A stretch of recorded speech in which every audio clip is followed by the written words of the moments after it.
Student, তোমরা যারা ক্যালকাটা ইউনিভার্সিটির আন্ডারে প্রথম সেমিস্টার এবং থার্ড সেমিস্টারের ছাত্রছাত্রী আছো, তোমাদের জন্য আজকের ভিডিওটা খুবই গুরুত্বপূর্ণ। আজকের ভিডিওয়ে আলোচনা করব তোমাদের প্রথম সেমিস্টার এবং থার্ড সেমিস্টারের পরীক্ষা কবে থেকে শুরু হতে পারে। বিশেষ করে তোমরা যারা থার্ড সেমিস্টারের ছাত্রছাত্রী আছো, তোমাদের পরীক্ষার ফর্ম ফিল আপের নোটিশ পাবলিশ হয়েছে এবং তোমরা অলরেডি অনুমান করে নিয়েছো তোমাদের পরীক্ষা কবে থেকে শুরু হতে পারে। এটা তো আলোচনা করবই। এছাড়া আজকের ভিডিওর মূল আলোচ্য বিষয় হচ্ছে তোমরা কিভাবে তোমাদের সিলেবাসটাকে খুব দ্রুত অর্থাৎ 4x to 5x স্পিডে সিলেবাসটাকে শেষ করতে পারবে। কারণ পরীক্ষা খুব কম সময়ের মধ্যে হচ্ছে, বিশেষ করে থার্ড সেমিস্টারে সিলেবাস তো আমাদের শেষ করতে হবে এবং আমরা যে নর্মাল স্পিডে পড়ি বা আমরা নর্মাল যেভাবে পড়াশোনা করি সেই স্পিডে বা সেইভাবে পড়াশোনা করলে এই কম সময়ের মধ্যে কিন্তু সিলেবাস শেষ করা মানে অসম্ভব ব্যাপার। প্রথমে একটু পরীক্ষার ডেটগুলো নিয়ে আলোচনা করব, তারপরে আমি তোমাদের সিলেবাস শেষ করার পদ্ধতিটা বলবো, অর্থাৎ কিভাবে তোমরা 5x বা 4x স্পিডে সিলেবাসটা শেষ করতে পারো। দেখো, থার্ড সেমিস্টারের অফিসিয়াল নোটিশ পাবলিশ হয়েছে। সেখানে তোমরা দেখেছো যে থার্ড সেমিস্টারে অ্যাডমিট কার্ড ডাউনলোড করতে পারবে তোমরা 16/2/2026 অর্থাৎ ফেব্রুয়ারি মাসের 16 তারিখে তোমরা অ্যাডমিট কার্ড ডাউনলোড করতে পারছো থার্ড সেমিস্টারের পরীক্ষার জন্য। এবং এই থার্ড সেমিস্টারের পরীক্ষার অ্যাডমিট কার্ড ডাউনলোডের এক সপ্তাহের মধ্যে কিন্তু ক্যালকাটা ইউনিভার্সিটিতে পরীক্ষা কিন্তু শুরু হয়ে যায়, অর্থাৎ তোমাদের 20 তারিখের পরে যে কোনো দিন কিন্তু পরীক্ষা শুরু হতে পারে। ফেব্রুয়ারির 20 তারিখের পরে পরীক্ষা শুরু হতে পারে। এবারে ফেব্রুয়ারির 20 তারিখের পরে থার্ড সেমিস্টারের পরীক্ষা তো শুরু হতে পারে। এবার প্রথম সেমিস্টার, দেখো প্রথম সেমিস্টারের পরীক্ষাটা এখন যেটা অনুমান করা যাচ্ছে, এখনো পর্যন্ত যেটা অনুমান করা যাচ্ছে, অফিসিয়াল কোনো নোটিশ কিন্তু প্রথম সেমিস্টারের জন্য এখনো পাবলিশ হয়নি। এখন যেটা অনুমান করা যাচ্ছে থার্ড সেমিস্টারের সঙ্গেই কিন্তু প্রথম সেমিস্টারের পরীক্ষা হতে পারে, বা এও হতে পারে যে থার্ড সেমিস্টারের পরীক্ষা হয়ে যাওয়ার পরে প্রথম সেমিস্টারের পরীক্ষা হতে পারে। দুটো জিনিস হতে পারে। কি বললাম? একটা, থার্ড সেমিস্টারের সঙ্গেই প্রথম সেমিস্টারের পরীক্ষা হতে পারে, সঙ্গেই হতে পারে। এবং একটা হচ্ছে থার্ড সেমিস্টারের পরীক্ষা শেষ হবে, তারপর প্রথম সেমিস্টারের পরীক্ষা শুরু হতে পারে। এবং যদি থার্ড সেমিস্টারের সঙ্গে পরীক্ষাটা হয়, এটাই বেশি সম্ভাবনা আছে। কারণ তোমরা জানো যে আমাদের ওয়েস্ট বেঙ্গলে ইলেকশন চলে আসছে, বিধানসভার ভোট, এবং সেটা হচ্ছে মার্চ মাসের 20 তারিখের পর থেকে সেই ভোটের প্রক্রিয়া কিন্তু শুরু হয়ে যাবে এবং ইউনিভার্সিটি চাইবে মার্চ মাসের 20 তারিখের আগে পরীক্ষা কমপ্লিট করাতে। সেই ক্ষেত্রে তোমাদের প্রথম সেমিস্টারের পরীক্ষা থার্ড সেমিস্টারের পরীক্ষার সঙ্গেই হওয়ার সম্ভাবনা সব থেকে বেশি, অর্থাৎ তোমাদের ফেব্রুয়ারি মাসের শেষ থেকে প্রথম সেমিস্টারের পরীক্ষা শুরু হয়ে যেতে পারে।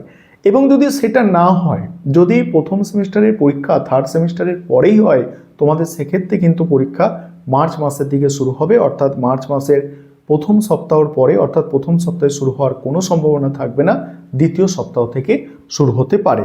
তবে এখনও বলছি, এই পরীক্ষা প্রথম সেমিস্টারের কবে শুরু হবে এটা একটা টেন্টেটিভ সময় তোমাদের আমি বললাম। এটা কিন্তু অফিসিয়াল কোনো নোটিশ বা অফিসিয়াল কোনো ইনফরমেশান এখনও নেই যে প্রথম সেমিস্টারের পরীক্ষা কবে থেকে শুরু হতে পারে।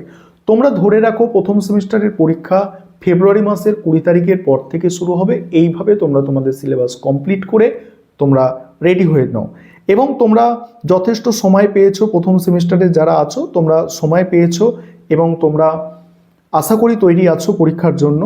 এবার আমি তোমাদের 4টে পদ্ধতি বলবো, 4x মেথড বলতে পারো, বা 4x স্পিড বা 5x স্পিডে তোমরা কিভাবে তোমাদের সিলেবাস শেষ করতে পারবে। খুব মনোযোগ সহকারে শুনবে, বিশেষ করে তোমরা যারা থার্ড সেমিস্টারের ছাত্রছাত্রী আছো তোমাদের জন্য এটা খুবই কার্যকরী। 1 নম্বর মেথড হচ্ছে এক্স-রে স্ক্যান, অর্থাৎ এক্স-রে মেথড। এক্স-রে মেথডটা কি একটু ব্যাখ্যা করি। তোমাদের 80-20 রুল এখানে ফলো করতে হবে, অর্থাৎ তোমাদের 20% সিলেবাস থেকে 80% প্রশ্ন কিন্তু কমন এসে যায়।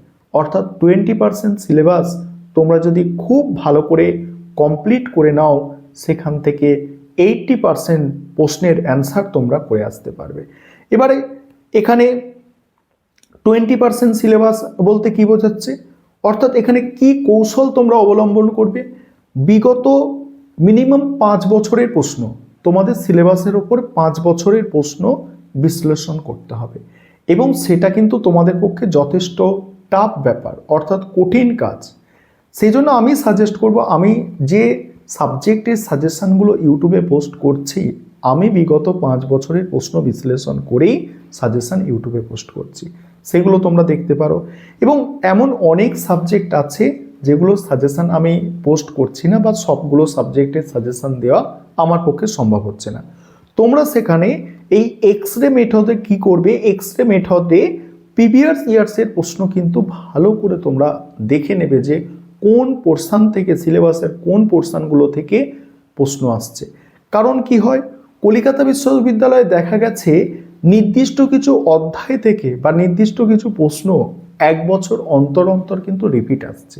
অর্থাৎ ধরো 2023 সালের প্রশ্ন 2025-এর জন্য যেমন তোমাদের আমি বলে থাকি ইম্পর্টেন্ট, সেইভাবে 2023-এর প্রশ্ন এবারে তোমরা যারা 2025-26 শিক্ষাবর্ষে পরীক্ষা দিতে চলেছো তোমাদের জন্য কিন্তু খুবই গুরুত্বপূর্ণ।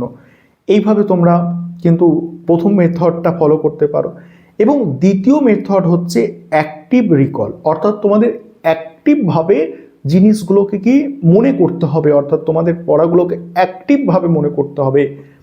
পড়েই যাচ্ছি এরকম কিন্তু পড়া এখন আর চলবে না।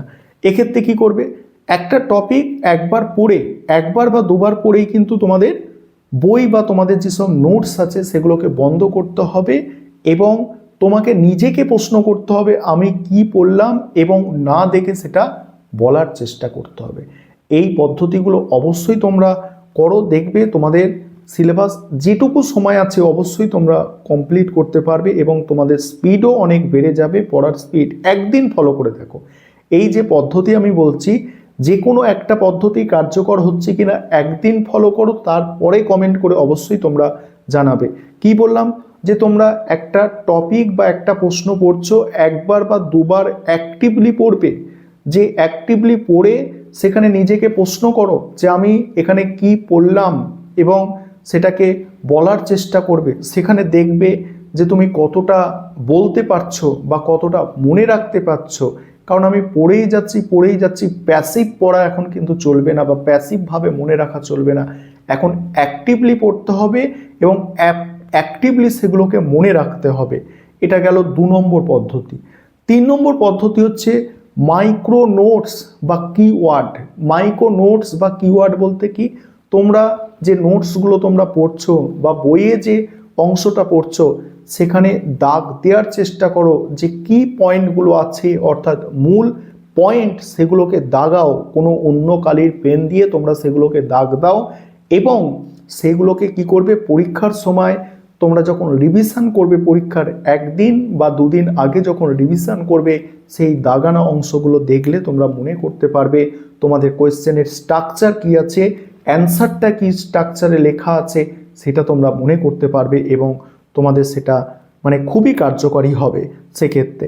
এবং 4 নম্বর যে মেথড, শেষ মেথড, সেটা হচ্ছে রিপিটেশন বা তোমাদের যেটাকে রিভিশন বলে থাকো।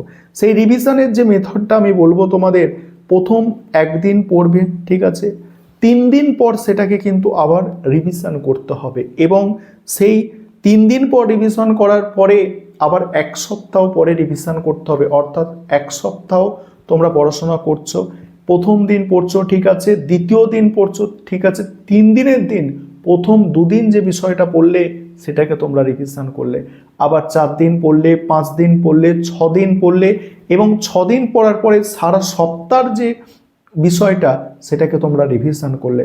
অর্থাৎ ভুলে যাওয়ার আগেই রিভিশন করে নিতে হবে। এই 4টে যে মেথড তোমাদের বললাম, এই 4টে মেথড তোমরা ফলো করো, এবং তোমরা দেখবে তোমাদের পড়ার অবশ্যই স্পিড বাড়বে। ঠিক আছে, অবশ্যই এই ভিডিওটা তোমাদের বন্ধু বান্ধবদের মধ্যে একটু শেয়ার করে তাদেরও বিষয়বস্তুগুলো বোঝার সুযোগ করে দাও।